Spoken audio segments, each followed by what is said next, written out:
with Glenn Powell. Yeah, the trailer looks not so promising. But you know what? I didn't laugh, but my crowd loved it. I was like, this is like a fucking focus group. Seeing like the audience reactions every time the Aquaman trailer finishes. When Mantis starts speaking, they just wrote this once and just didn't go back for edits. I'm going to destroy Aquaman and everything he loves. Everything he I'm going to holds take dear. his kingdom and burn it to ash. But no, with here it's Mantis. He's stronger than before. Like, oh, shit. Oh, fuck. Yeah. Damn. He was pretty strong in the first one. He's stronger? Now he's stronger? I'm lucky to actually be here today. Got into a car accident this morning. Oh, shit. Yeah. How's the car? Oh, I'm fine. I'm doing barely a scratch. The other guys got fucked up. Really? Oh, so it was your fault? No, wasn't my fault. Oh. It was actually because I saw him. There was a guy. I was behind him, and he pulled into a turning lane, and like so slowly, like I saw him like 5 cars ahead. I'm like, what the hell is this guy doing? Now it's my turn to pass him in a turning lane, and he decides it's a good time to. I don't want to go this way, and goes back into my lane. I'm like, all right. I fucking hate when that happens. It was the holidays. I felt bad. I'm like, I was fine, so I'm like, it's all good, man. Oh, shit. Yeah, a little tiny scratch, but right. I'll buff that out. It always I hate the way we have the mic situated because I have to sit low and I like it. Yeah, no. Well, I was short torso. There are these stools at this bar I go to, and like half. Oh my god, that's where they got the name from. Bar stools. Wow. Oh yeah. Oh, continue. But half of them are like a foot shorter, and if you get a short stool, your night's ruined. Oh god, yeah, that's the worst. You have to sit on it with a hunchback. What was I going to say about, I was wondering if your accident was the accident that was on the news recently, a block away from my house. No, but that shit was Long Island's finest. Fucking crazy. The dude's nose got bit off. Oh my god. Yeah, there's a picture of it. I'll see if I can find it, but I heard like they're all family, like they were just cousins. It was like a domestic dispute. Yeah, they got out of traffic court. I mean, I get it. Like traffic court is like the worst place to ever be. So once you get out, you're looking for a fight, no matter who it is. Right. Look at his mugshot. But I also heard that they were from England. Ireland. Yeah. Okay, now that makes more sense. So they're just bats. They had like 17 baseball bats. People just kept pulling out bats. Yeah. They had like sticks and bats. Yeah, it was fucking absurd. I wish I saw it. What are a bunch of people from Ireland doing in Long Island?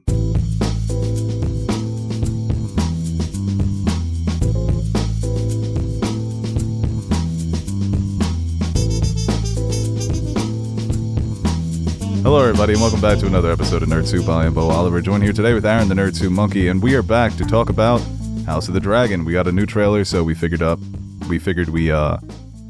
have something. What? Oh, you look like you had like breaking news. Winds of Winter? I can make up some news. We should have done that at least once, right? Like, oh, we just got a new report. Winds of Winter it would be debunked very quickly. People would that's annoying.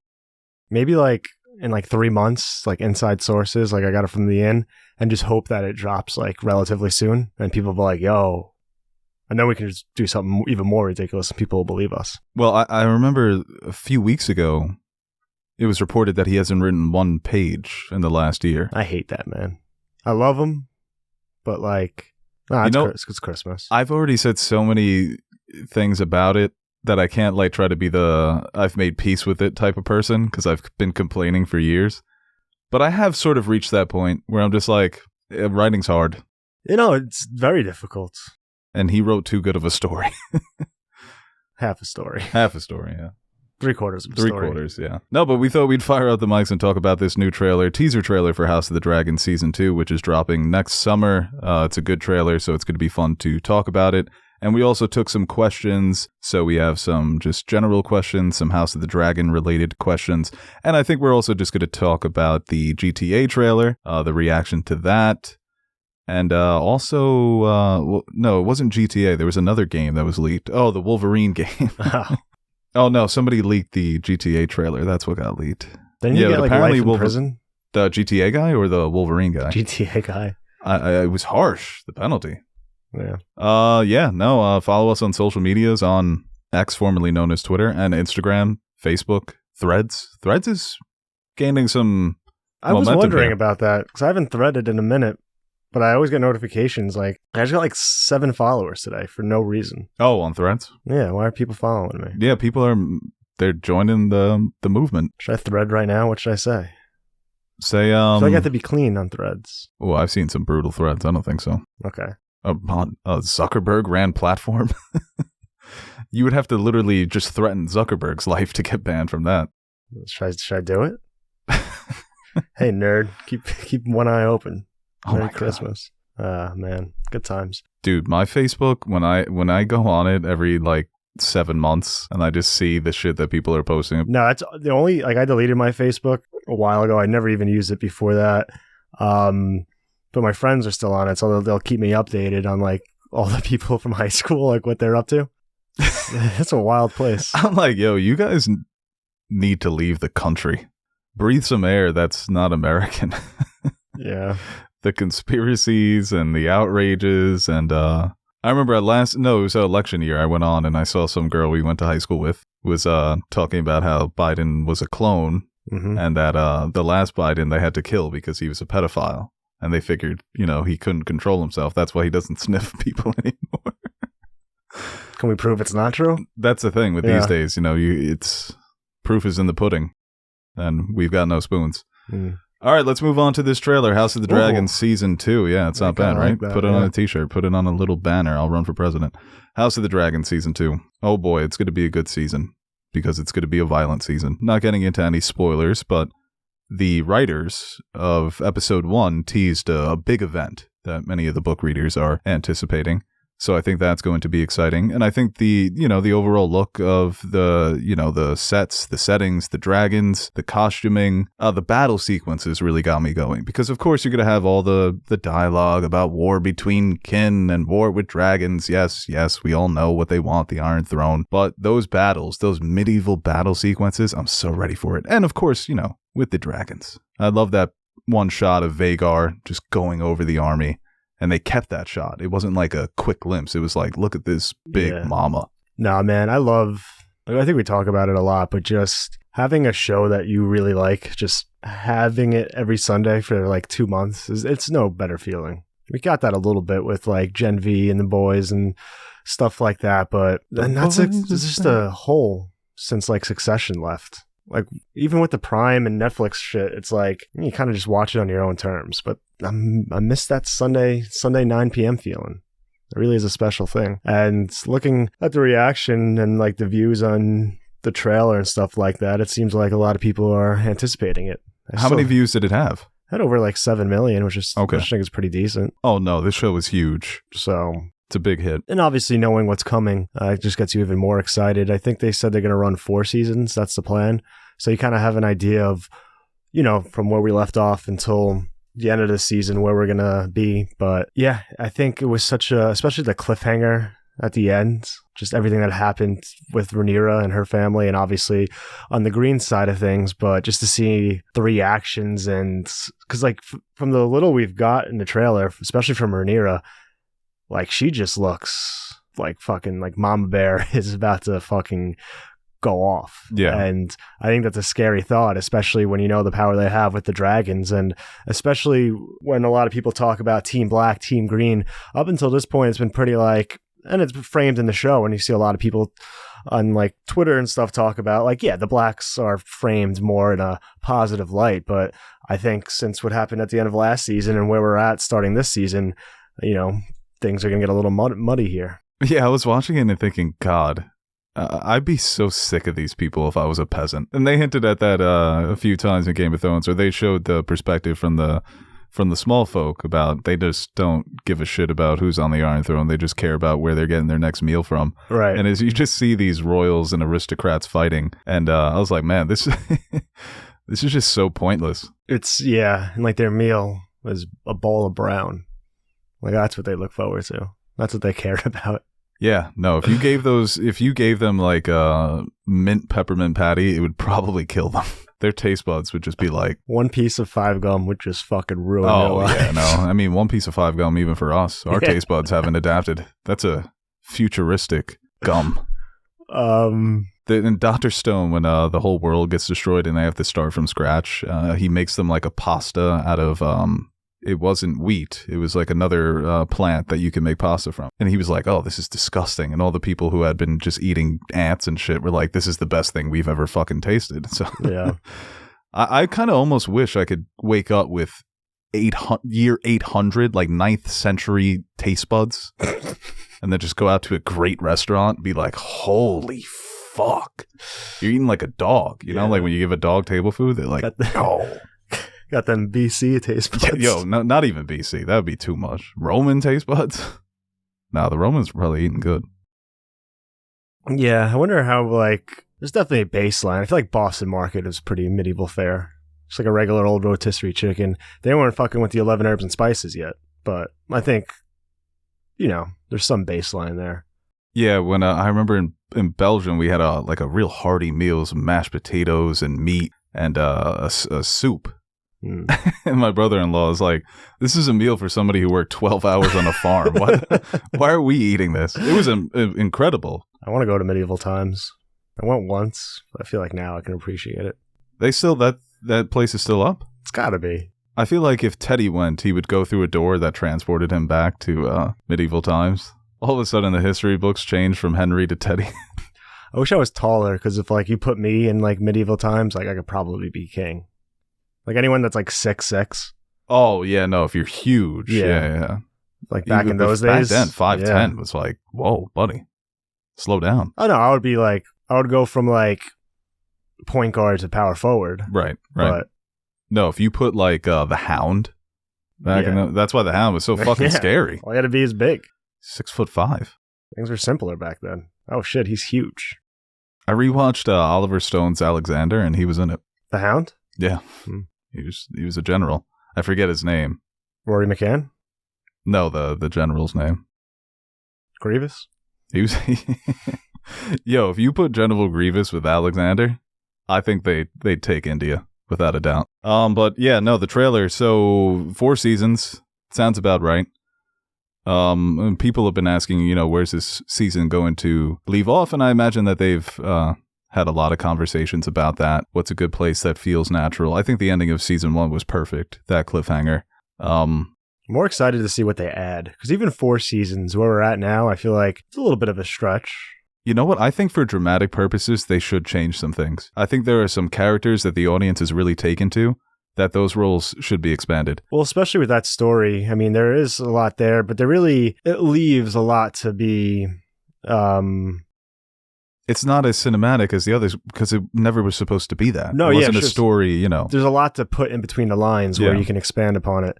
Whereas A Song of Ice and Fire is overly detailed to make into a television show. Well, not, you know what I mean? Like, there's just a lot there where you're leaving shit out and you're going to make book fans or people who know the story upset about certain changes. Here, I think there's more liberty to do so. Oh, yeah, definitely.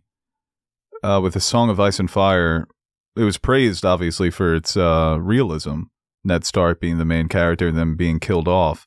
But I think there's way more realism in, you know, like when you read history, this guy was supposed to be a great king and then he died in a battle. And that was the end of his dynasty and civil wars ripped his kingdoms apart. That's kind of how these stories are written because they're supposed to be, you know, just a history, a testimony. So it's not written for the purpose of adaptations and being cinematic and sustaining a series of books or shows or movies.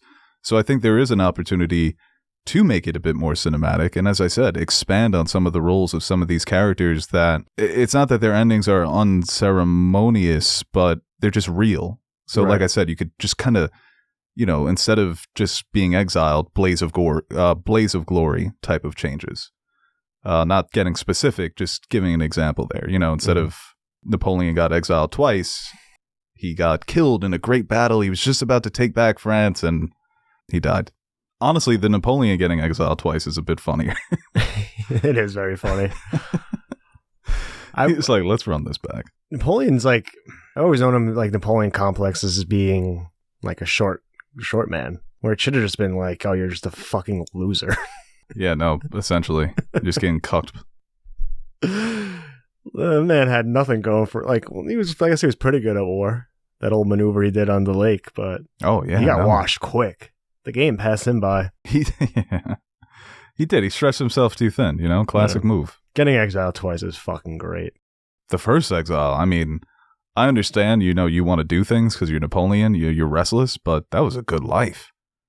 The second exile wasn't so bad either. It looked like he had more stuff the first time around. Yeah. And like the second time, they were bring like, more trinkets. Right. Yeah. They're like, no Xbox this time, no internet, you cut off. Okay, here's some books. Aw. Basic cable. No movie package. Yeah, so we have no Sapochnik this season. Sapochnik. Yeah. It's definitely going to be... I don't know. I think they were able, especially going back to Game of Thrones, but even within House of the Dragons, there obviously have been many different directors who were able to tackle and create great episodes. So, you would like to have him in like your back pocket if you're going to do some grand battle sequence, because he's been known and has proven he's been excellent at that in the past. But I wonder how much of a role he had in the actual show running, though, or if it was mostly just Condal's and he was just on because of his name and, just definitely helping out with some of the structural things. But I wonder if his work was mostly in directing with his episodes that he did, or if he had more influence in the season as a whole. Yeah, I can't even remember what were some of the reports about why he was leaving. Obviously, it just could be he's moved on to bigger and better things, or he's working on projects that are a bit more personal to him. It's something that we definitely taught on one of these podcasts when he did announce that he wasn't coming back for season 2. But yeah, Condal seems like a guy, when you hear him talk, that he really understands what makes this universe go. And he knows how to bring these stories to life in a way that is going to improve some of the aspects that aren't as fit for live action adaptations. Because we saw that in season 1. They made changes that really upset some people, but for people like me, having read it just feels like a totally different world at this point. When Rhaenys freed her dragon Meleys and just absolutely decimated all those people, everyone was like, why would that didn't happen? Why would she do that? She just mass murdered. It looked cool. It was scary. Yeah. So yeah, I have trust in Condal, and I think the story, season 1, those first 6 episodes are just so close to perfect. And then they stumbled with the time jump, but a very strong finish, I think, for most people. And the acting didn't diminish whatsoever, or the acting was just as good as those first 6 episodes when they had the time jump with Emma Darcy and Olivia Cook. That's the one thing Team Green really has going for it. People just love Alison Hightower, and they love Olivia Cook. A lot of cook, man. But I also think, it's going to become more epic. There are going to be more battles. This is where the story, to me, really does shine. And it's not just because I'm an airhead who loves action stuff, but I think the politicking becomes a bit more interesting now because there are some big, deadly, brutal, moving parts that they have to navigate. And we've seen the development of all these relationships. I did actually laugh a little when Otto Hightower was like, mistakes were made after the death of King Viserys. That's putting it lightly. Yeah, and that episode 1, just getting the reactions to Luke's death is going to be just, it's all going to be must-watch TV, but that's going to be, one of those great Game of Thrones cliffhangers, like going into season 6. How are people going to react to Jon's death? I still remember it so well watching Davos come down those stairs in a panic. Mm-hmm. Like, oh my God, they killed my boy. So I'm ready. 2024, summer 24. Yeah, hopefully, I hope it's like a June. I feel like that was very Game of Thrones, right? June into July? Yeah, April. I thought. April. That's when they used to start, right? I think April 29th was the finale. The final season starts. Or April 28th? First season came out in spring, and then George dropped the book in the summer. Dance of Dragons. And then he never dropped another book. Well, no, he has. Oh, right. That's true. Yeah, he dropped the book that had this story in it. Only half of it. Oh, man. Oh, man. If only he never had that scene come to him with the direwolves, we could have all avoided this. All right, let's move on to the GTA trailer. So GTA 6, we got the first trailer, the first look at what is going to be, talk about something that's been long anticipated. GTA 5 came out in 2013, so I think they're planning to release it in 2025. It's going to be a 12-year gap. Still looks like shorter than the gap between Dance of Dragons and Winds of Winter. 2025 is about to be a year for the ages. GTA 6, the snack wrap's coming back full time. In 2025? Yeah, they released it And they said, yeah, it's coming back 2025. I don't know why they just want to do it now. Fuck McDonald's. Come on, you know you're going back for that snack wrap. I'll never have a McDonald's burger again in my life. No, I think there were the movies, the blockbusters planned for next year are pretty pitiful. It's really just Dune carrying it. But some of the superhero movies, I think this is going to be the death of the superhero craze. Obviously, we'll still get superhero movies, but God, that Madam Web trailer. It might be the worst movie of all time. And that poster is literally just like Dakota Johnson smiling like she's being held hostage. Yeah. And it's just Sydney Sweeney and others. And it's, I forget what the tagline is. It's like, they're all connected in her web. Yeah. What I hate, the worst part about that trailer is when she throws like the rock at her. It's like, oh, didn't see that coming. I die inside every time I see it. I mean, the producers of a movie like that, the writers, the executives, they have to be looking at it and thinking, we missed this boat. And this is kind of embarrassing now. Yeah. It's just gone too far. And I'm trying to, what's the last, well, I guess in the beginning of the year, Multiverse of Madness, that's 2022? Or was that this year? That was last year. That was last year, right? So the superhero movies that Marvel released last year did well. But this year, they've really tanked. Did you see what Aquaman opened to in its Thursday previews? Wait, that's out now? Aquaman? Yeah, what did it open to? I saw it 2.7? It was laughable. Especially thinking about the first one made $1 billion. Yeah, billion with a B. Earned $4.5 million in Thursday previews. By comparison, Aquaman 1 made $9 billion. So do you think there's a chance James Gunn gets fired? This isn't Gunn, though. I know, but just knowing Warner Brothers, they're going to want to blame somebody. Well, they're broke. Or just fired in the sense of, we're out of the superhero game. All these ambitious ideas that James Gunn and the other guy that's doing it with him. No, I think they're going to double down and be like, well, let's just bring Batman and Superman. Like, that's what we got. Let's just do those. So James Gunn now is saying the Arkham show that Matt Reeves is working on is inside of his DC universe. So does that make Pattinson... No, Pattinson's still separate. Maybe we'll just never see Pattinson's Batman with them, but... It's so funny. I'm so sick of the shared universes, but the idea of having a Batman, Superman in the same universe still gets me going. That would be so cool. Because it just hasn't been done properly. Also, why does Lex Luthor refer to Amy Adams as Lolita in Batman v Superman? Zack Snyder, as much as I like him off the field, yeah, when he's writing and directing, I'm like, man, that motherfucker just throws shit out there. In between the white lines. Yeah, in between. When he talks about movies, he just seems like such a pleasant guy. Like a really the opposite, good guy. It's like Tyreek Hill in between those lines. Right. Fantastic. No, he is the opposite of Tyreek Hill. Off the field, though. Less than reputable. I'm not saying this because the Jets are a dumpster fire, but then I hate the Dolphins, but a lot of people forget about Tyreek Hill. Dude, I was going to message you when you posted 2 weeks ago after, who did you guys blow out? We beat the Texans.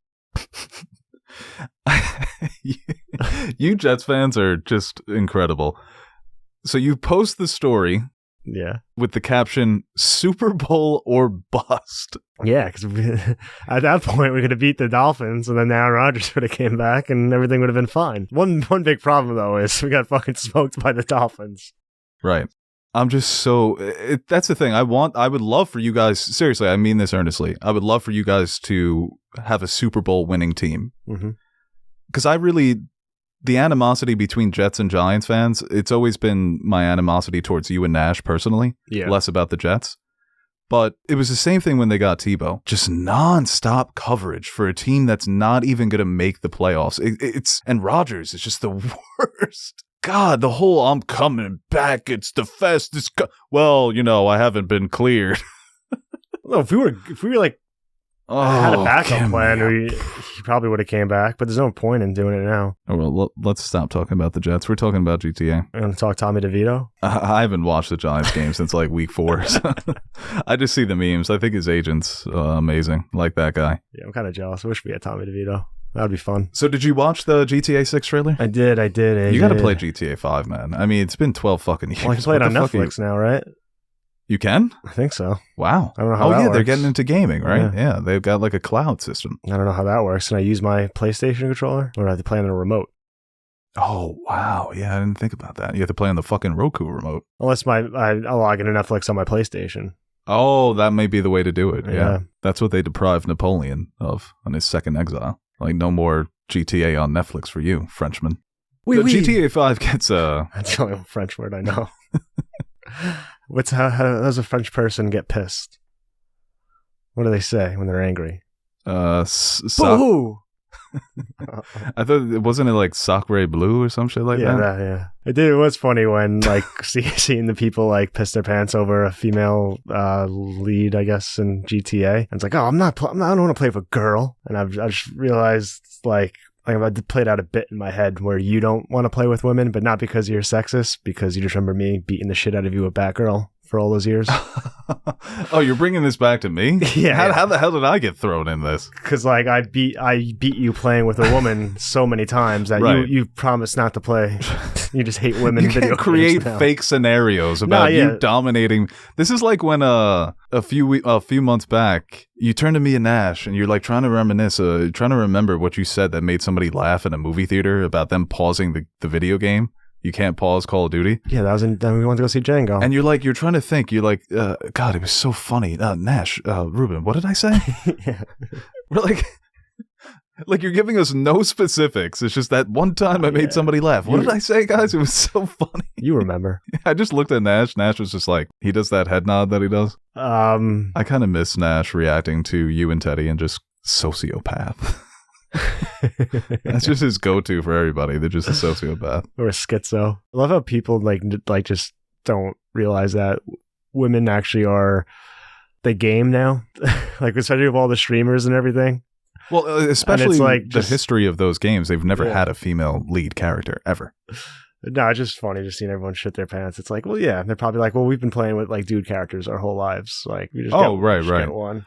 No, and I think that those people are in the minority when it comes to this. I think the reactions were mostly positive. I think some people were a bit let down because it seems like a trailer of I hate the fucking people who think they're on their high horse or moral superiority when they're like, huh, I don't play GTA.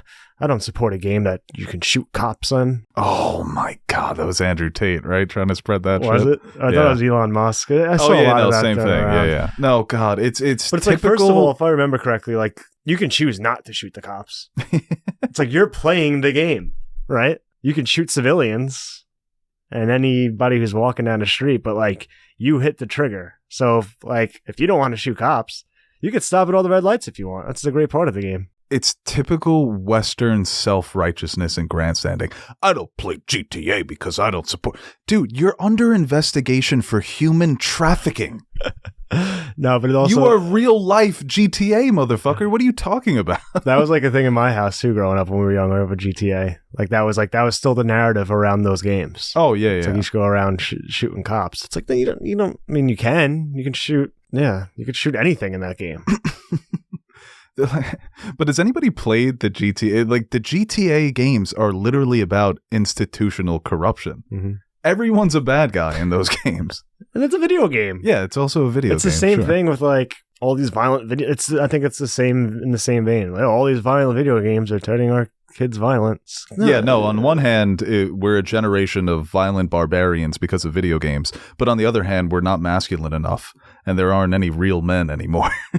It's like millennials are crazed psycho killers because of video games, but they're also all soy boys and they're pussies. Yeah, I'm so happy. Like I'm molded. Like I'm already a person. Like I'm old enough where like every other millennial just like dead inside. But like already like realizing like all this like out of growing up out of the right before the internet age actually started.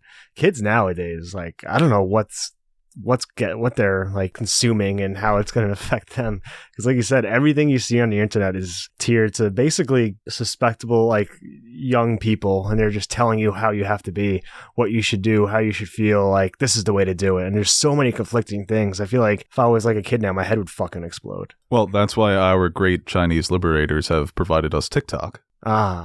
So they can break through and give us the truth. All right, well, going back to the trailer, like I said, some people were a bit overwhelmed. Coming into it, a big concern was, or even the writers were saying this, we don't know how to satirize the world anymore because the world's gotten so ridiculous, what we were just talking about. So the fact that they decided to just set it in Florida, Yeah. perfect. That's the one place where you can still get some funny satire. And you know you're going to hear shit like that, like on the radio when you're going. It's yeah, dude. It's like, yeah. I can't wait for them to parody that shit. Like, oh no, they're gonna all the conspiracies that have been spread since the first game came out. You know, like QAnon, JFK Jr. coming back from the dead, maybe type shit. Yeah, no, or like Pizzagate.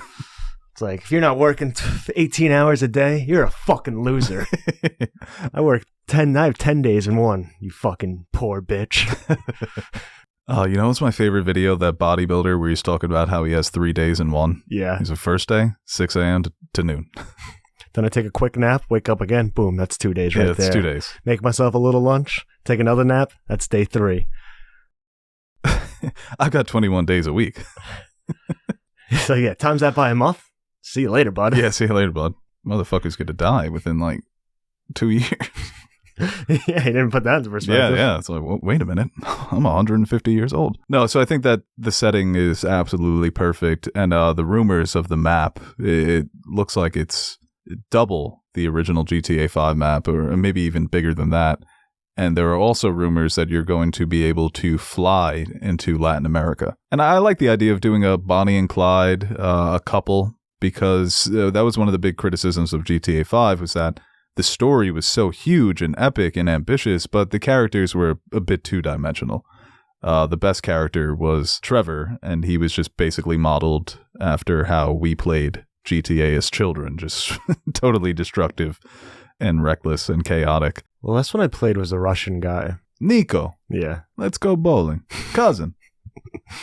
I like GTA 4. I think the aesthetic of it, just when you think GTA 4, it's so washed out and depressing. I tried to play San Andreas recently. When I was a kid, like, those were the best graphics I ever seen in my life.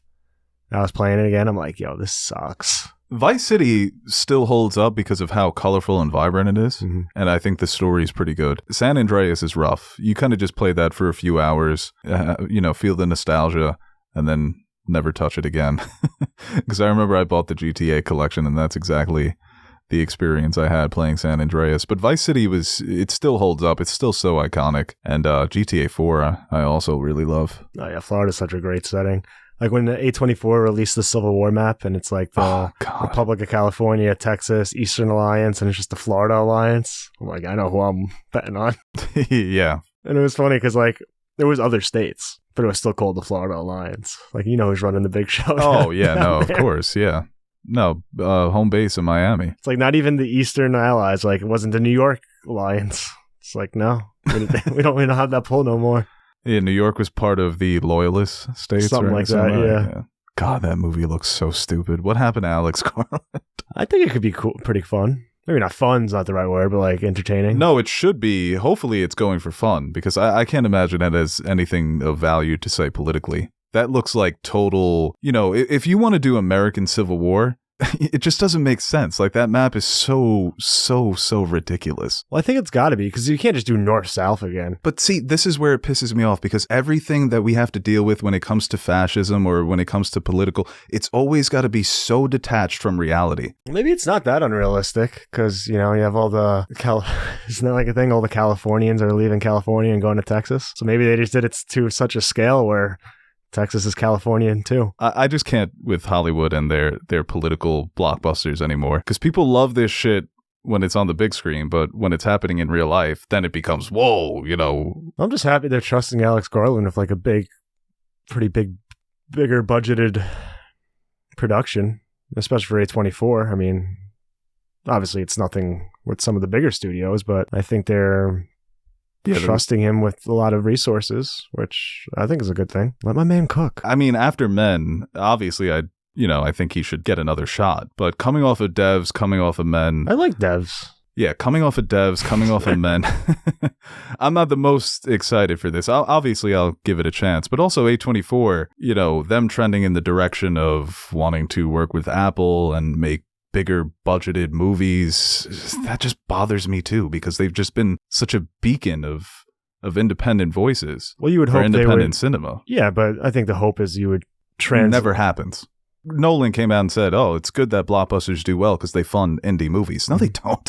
They fund the fucking pockets of the executives buying yachts. That has not been proven whatsoever. The trend for indie cinema has been declining. We talk about declining viewership for movies, declining box office. Indie cinema it's far worse, obviously, because people are seeing less movies. So that's where it just, A24 has become such a brand name. Double down on that. Does everything have to be about making even more money? Like, even if you're A24, you have to make blockbusters? I don't think you have to necessarily make blockbusters, but it's good to, I think could be a good thing to team up with someone with more financial resources to further fund a lot of these projects. If that's We're never going to get Lamb 2. You don't want to see what happened to Naomi Rapace's character? And her little lamb. I can't even tell you how that movie ended. Did you ever see Lamb? No. She thought the lamb was her baby. Mary. Yeah, no, Mary did have a little lamb. All right, guys, before we get to the second half of this video, we're going to take a quick break to shout out our sponsor for today's episode, and that would be Factor. Too busy with the holidays to cook your meals? Factor has you covered. Factor is America's #1 ready-to-eat meal service, including breakfast, lunch, and dinner, with chef-prepared, dietitian-approved, ready-to-eat meals delivered straight to your door.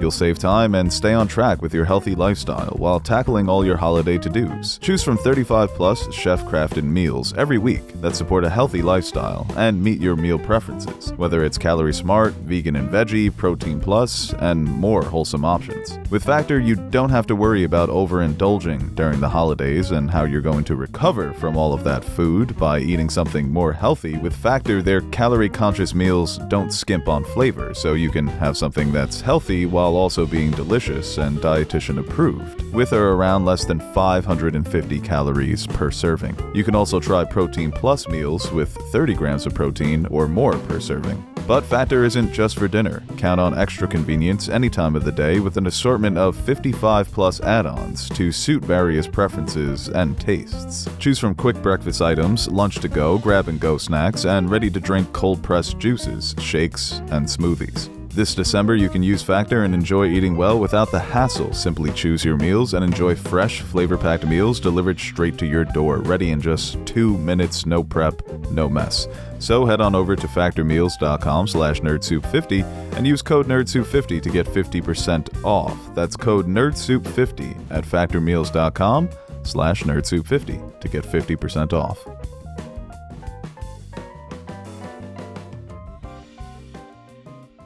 All right, you know what? Let's move on to fan questions. GTA 6, I'll be there. Aaron, you going to be there? Give it a shot.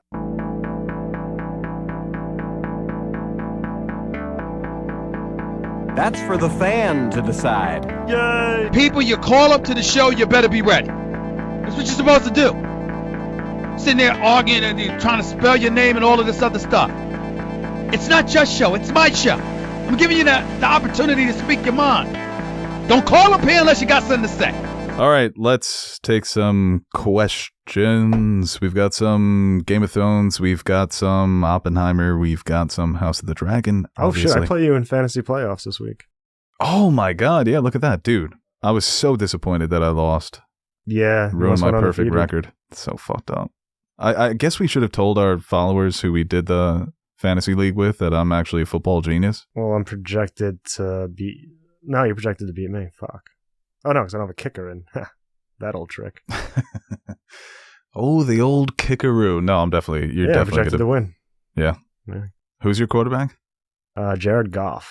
Oh, man. Jared Goff's been lighting it up lately. That'd be a fun team to win a Super Bowl, man. I'm rooting for... I always root for the Ravens because I really want Lamar to get one, but the Lions would be really fun.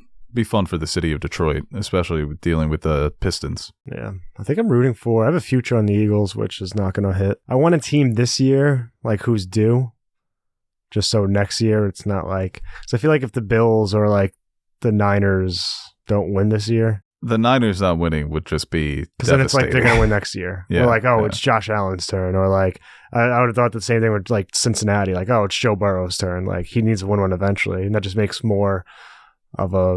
for us to go through. Yeah, I want Lamar to get it because it would that's a guy that just needs one with that style of play. The MVP. He might get the MVP again if certain things happen. If they beat the Niners. Dude, Brock Purdy, I think he's a good quarterback. Giving him the MVP would be an absolute joke if the NFL did that. No, it should be McCaffrey and then fucking Trent Williams.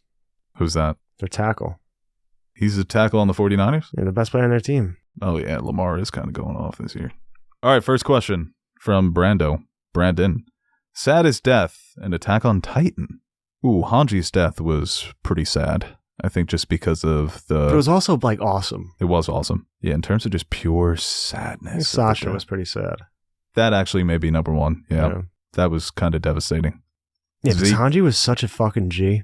And she went out like a fucking G. This question here from Reed. Of the best pictures this year, which one should the Muppets remake? His answer is Oppenheimer. He wants... like Garrett Cole? I don't know. I don't know where that was going. Gonzo is Oppenheimer. I think I've seen those fan arts. And Florence Pugh remains human. No, Miss Piggy. Right, you think that would be just... that would make so much sense. Kermit as Oppenheimer. Yeah, Miss Piggy as Florence... Or Emily Blunt. It is weird. It sucks that Miss Piggy does feel like a side piece. Does she? It also sucks that Miss Piggy is the most prominent woman Muppet. So like every other, if you do that, you're going to have to, whoever the lead actress, you're Miss Piggy now. Deep in the bench for another female Muppet. I can't name another female Muppet. But it's also like Miss Piggy. Like it's just a mean thing for someone to be cast as. Right. No, sure it is. I would be mortified if I was cast as Miss Piggy. Yeah. But I think in a way, she's such an icon. Yeah, you want the piggy bit. I feel like at this point, Miss Piggy means something more than just pig woman. Miss Piggy. Yeah, Miss Piggy. Yeah. I don't know. I feel like if you called couple drinks, a woman Miss Piggy, I think they wouldn't be happy. No. Of course, you need the context of we're recasting this Muppet movie. Muppets. Angelina Jolie. You know, you have to be Miss Piggy. You should ask her if she would want to be in a. They can't name him. That's the one. It's Sesame Street. Oh. I think Big Bird might be a woman. Or might be female. Aren't the Muppets and Sesame Street kind of like, don't they team up? Yeah, no, I think they were created by the same guy. Yeah, I think they're all one and the same. No, they're not in the same universe. Oh. They cross over. Yeah. Sesame Street, you have Grover, Big Bird, Bert and Ernie. Oscar the Grouch, Bert and Ernie. And the Muppets are Kermit, Gonzo, Piggy, the red one. Animal? Who? Animal. Who's Animal? The Muppet. Oh, I really don't know the Muppets. The Muppets fell off. You know who's really having a nice run? The Peanut Gang. Yeah. Led by Snoopy. People love Snoopy. Big role in Maestro. Say that again? Oh, Maestro. Maestro. It's also fun calling people Muppets. It is. You call someone a Muppet, it's fucking sick. It is a fun insult. Yeah. You fucking Muppet. I mean, John Wick, he's just running around killing Muppets. Godzilla Muppets would be amazing too. Godzilla -1 is just a city of Muppets. That movie was so fucking good. I think that's the best theme of all time. Oh, yeah, dude. But also the... the whole thing. Yeah. I've been playing that on a repeat all week. I want to fucking fight somebody. That third act, I mean, the whole movie was great, but that third act, so inspiring. Yeah.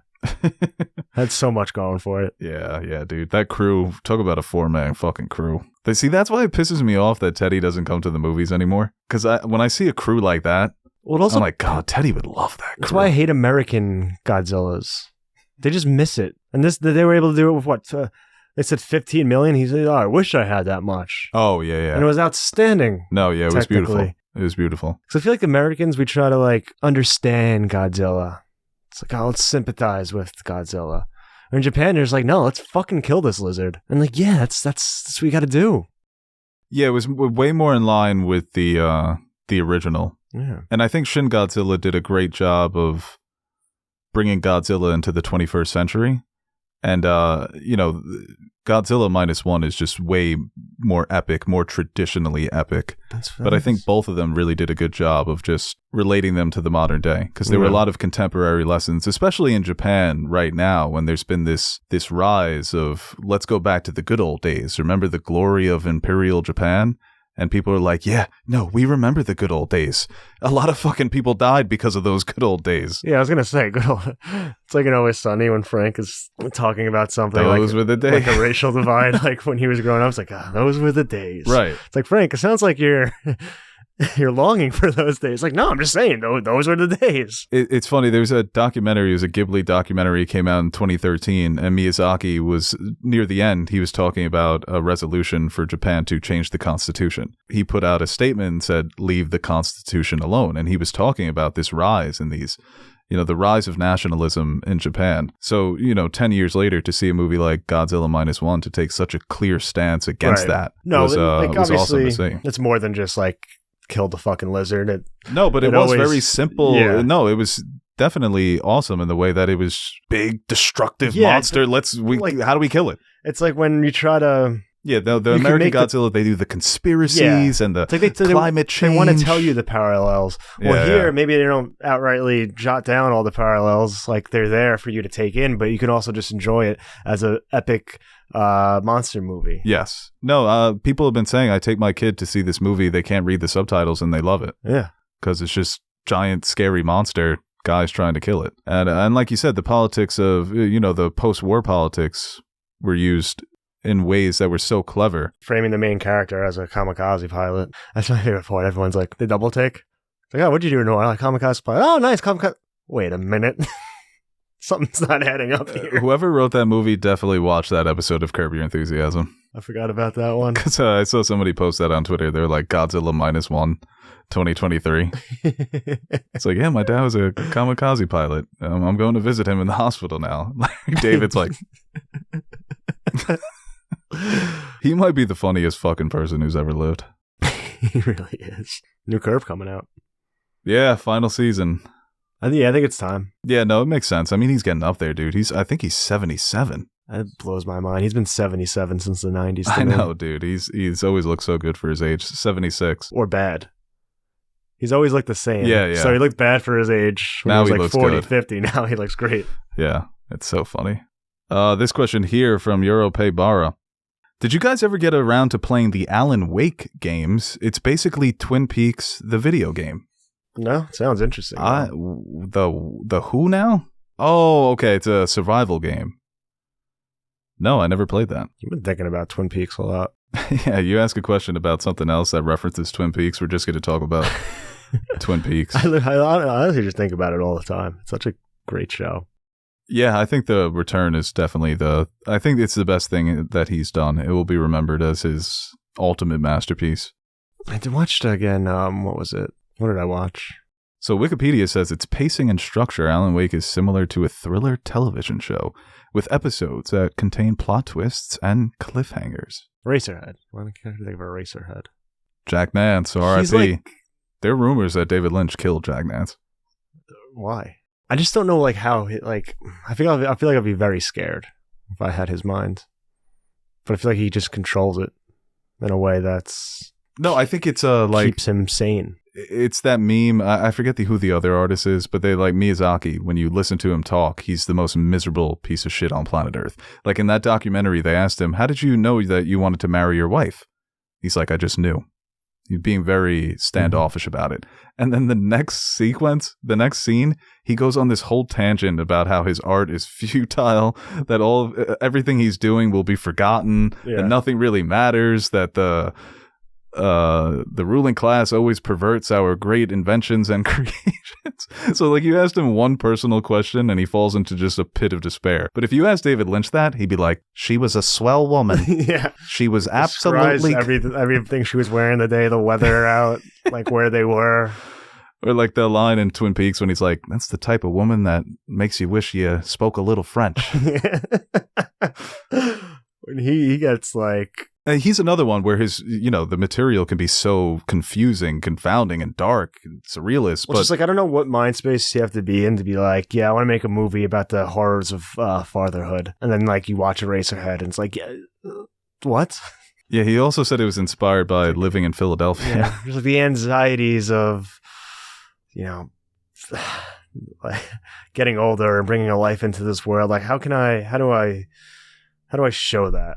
But I also like, I would love to just be able to be a fly on the wall in his very, very private moments watching his own stuff. I'm like, does he find this funny? Because it's clearly meant to be funny at times. Like that whole dinner sequence in Eraserhead might be the funniest fucking scene of all time, dude. It just so fucking uncomfortable. It's so uncomfortable, dude. The way the mom is like talking to him and flirting with and she's just like so oblivious to it. Oh no, she does get upset, right? The girlfriend? Yeah. Those little chickens. It really is the best I think depictions of dreams, because like I feel like when you try to do some surrealist things or dreamlike sequences, they don't really match. Like, you know, when you wake up from a dream and you're just like, what the fuck? Oh, yeah. Yeah. And it's just like nothing like Sopranos dream sequences.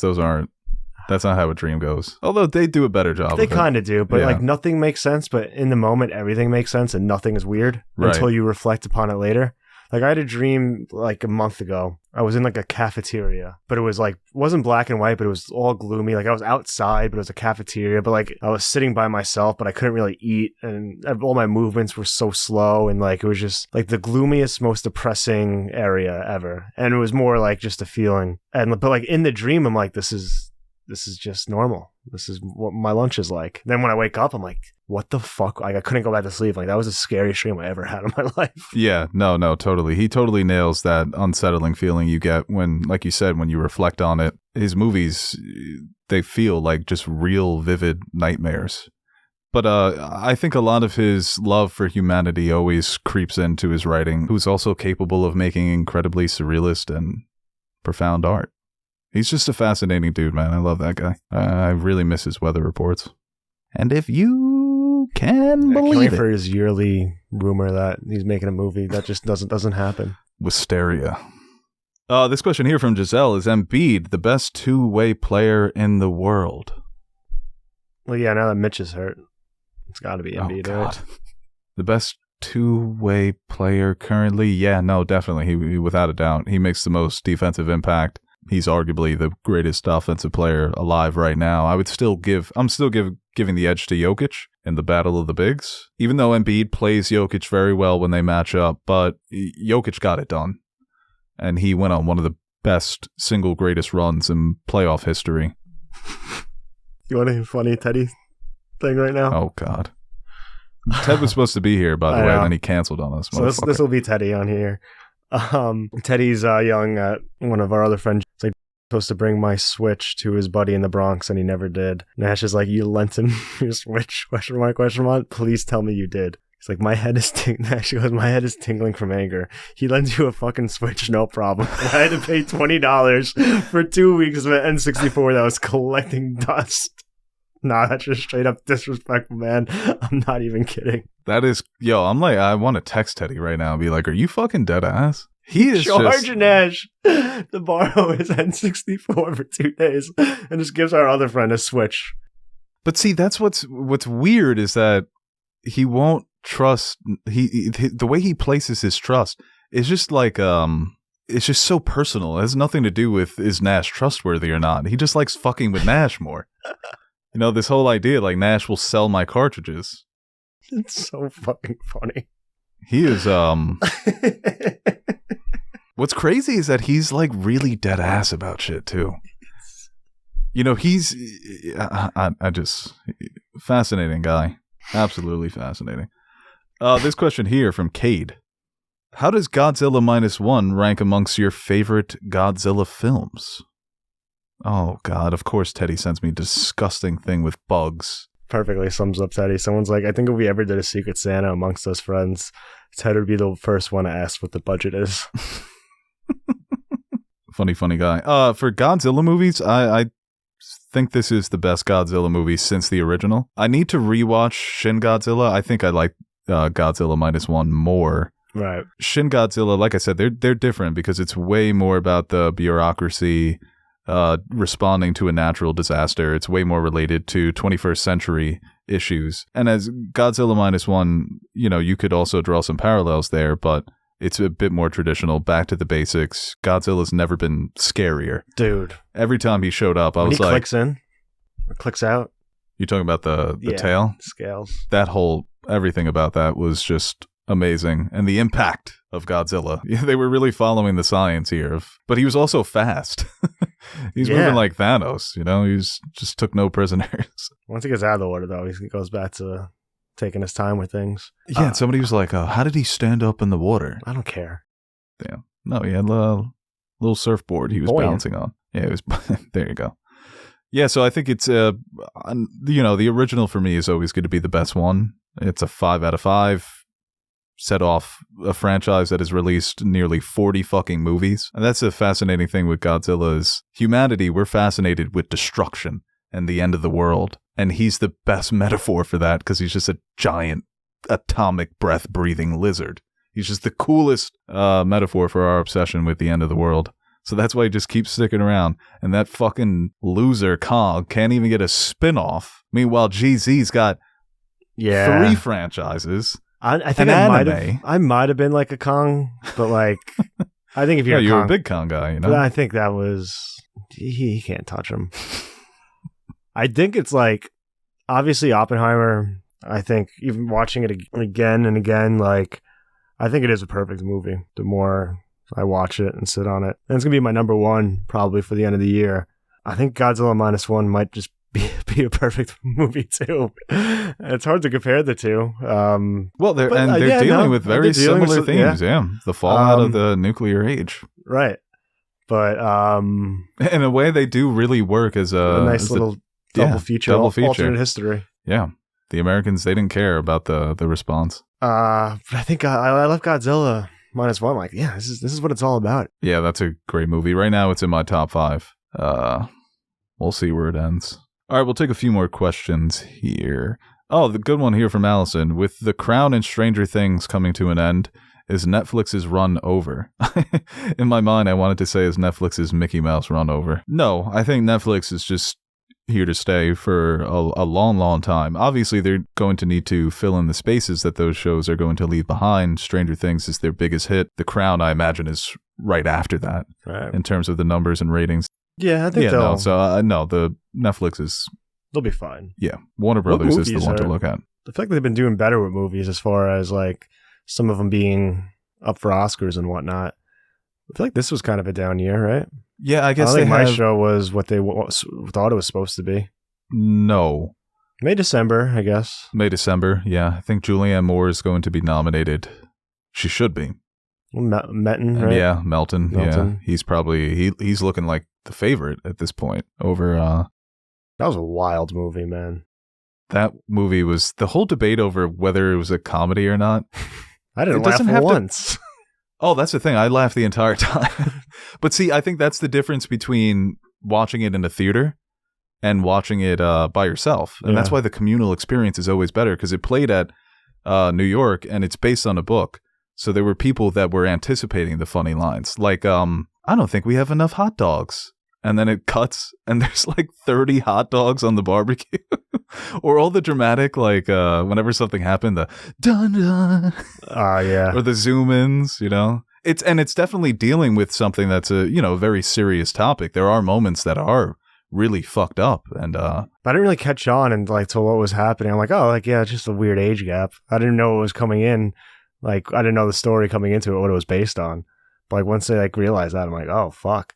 Or like it does make sense because I think like there's such a great job of acting because through his performance, like you can tell like it was a stunted person, and, right? Like it was quite chilling and all like just uncomfortable. Like when Natalie Portman's looking at casting for the younger, she's like, none of these kids are sexy enough. I was like, I gasped. And when she's on the phone with like her boyfriend or husband, yeah, and she's like, getting a call, gotta go. That was funny. I thought she was so funny throughout that movie. I think we've all been there, and it just sucks to be like, yeah, that probably happens so many times. Someone's like, yeah, let me call you back. Fuck that person. Yeah, no, and then the actual, well, I love for people who haven't watched it, I don't want to get into spoilers, but the idea of what's more fucked up, the act or exploiting the act. I was thinking about Natalie Portman too, as I do most days, but just like her career and stuff. I don't think she gets put up there. Like, I think she's there as a name, but I don't think she gets put up there in terms of like one of the generation's best actresses. Would you put her up there? I think so. When you look at some of her work and her performances. Good filmography. Yeah, very good. She's had some misses there. Sure. I thought that May December was maybe the best she's ever been. She was very good in that. Yeah. And I think sometimes, I remember the guys at Red Letter Media said this about her performance in Annihilation, that she just comes off too cold at times.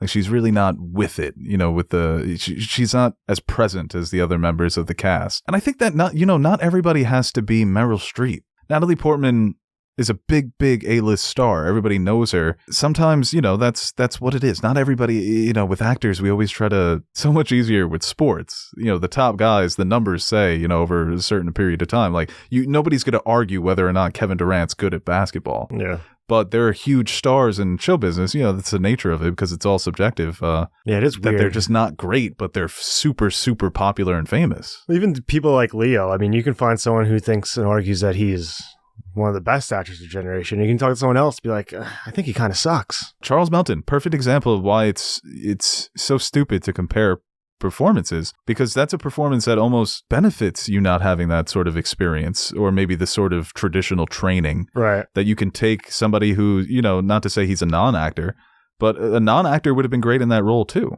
And directors have done that in the past, some successfully, some not so much. Look at The Holdovers. He just got the job because he was at the school that they were filming at. He ended up being the best person to the job because he was fucking going toe-to-toe with PG. For a first-time actor, that's one of the best performances ever. But you can also say it lends to kind of that childhood, type. He looked like a kid in the 70s. Yeah.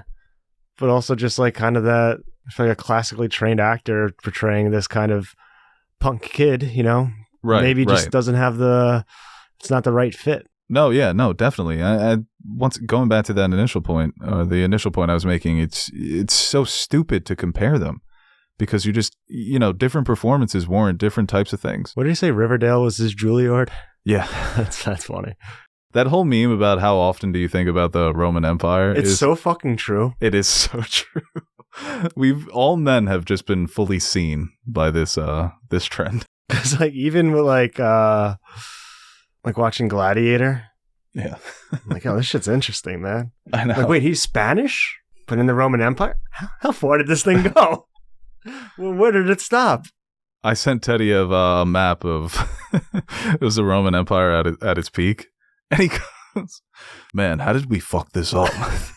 No, he goes, "Man, how did we lose all that?"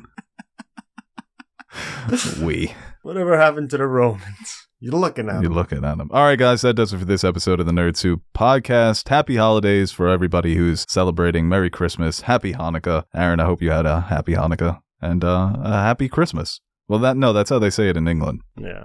Merry Christmas. And, of course, there are other holidays, too. So whoever's celebrating, I hope it's happy, peaceful, got your hot chocolate. Every year I feel so guilty when I use my Hanukkah gift cards to buy other people Christmas presents, but it's so clutch. Well, that's the celebrating these things as an adult is just all so transactional. Yeah, you're just transferring money. Yeah. We're doing like a Secret Santa on my family this year. That's the way to do it, though. But it's like, yeah. Nice little budget. Yeah, it's cool. But it's like, I'm just going to give you the same value. Like, yeah, I know. Because now I'm trying to reach a number here. It's better when you have kids. It's like, I'm cool with like the price of the gift doesn't matter. It's like what I can use it for, or how, if it's something that means something. When you're trying to reach a number, unless you do multiple things that add up to that amount, just to make it even. But now it's just like, yeah, I guess I'm just going to get you like AirPods because that's going to eat up a lot of the sum I have to reach. No thought came into that. I just went on Target.com. Right, yeah. Pickup order. No, it's better Secret Santa with like a $40 budget. Because then you got to get creative. Just give him $40. $4 gift card. Yeah. All right, guys, that does it. Thank you. And we will be back. Our next podcast is probably going to be our best movies of the year. So everybody watch your movies, and then we're going to tell you which ones are good and bad. The ones we like. And you're dumb if you don't like them. Wow, that was probably our best review yet. Hey guys, Aaron the Nerd Soup Monkey here with a brief shameless plug before we end the video. Do you ever feel like you don't have an adequate amount of nerd soup in your life? Like you're going to bed hungry and yearning for the nonsensical yet entertaining nutrients our podcasts provide? Well, we've come up with the perfect solution. The Nerd Soup Fan Question Podcasts, exclusively available to our Patreon supporters. You can sign up now by visiting patreon.com/nerdsoup, and for the price of only $1 per month, you'll receive exclusive access to our weekly podcast where we answer your questions that don't make it to the main show. And while you're there, you can check out the other rewards we offer to our patrons, like stickers, mugs, t-shirts, behind-the-scenes footage, and appearing in the credits at the end of our videos. And that's exactly what we're going to do right now. Roll the names of the nerds who make Nerd Soup possible. The reason why the crypto crash didn't send our lives spiraling down a black hole of no return. Alright, I'll stop talking so you can listen to this jazzy-ass music while checking if Beau spelt your name wrong in the credits.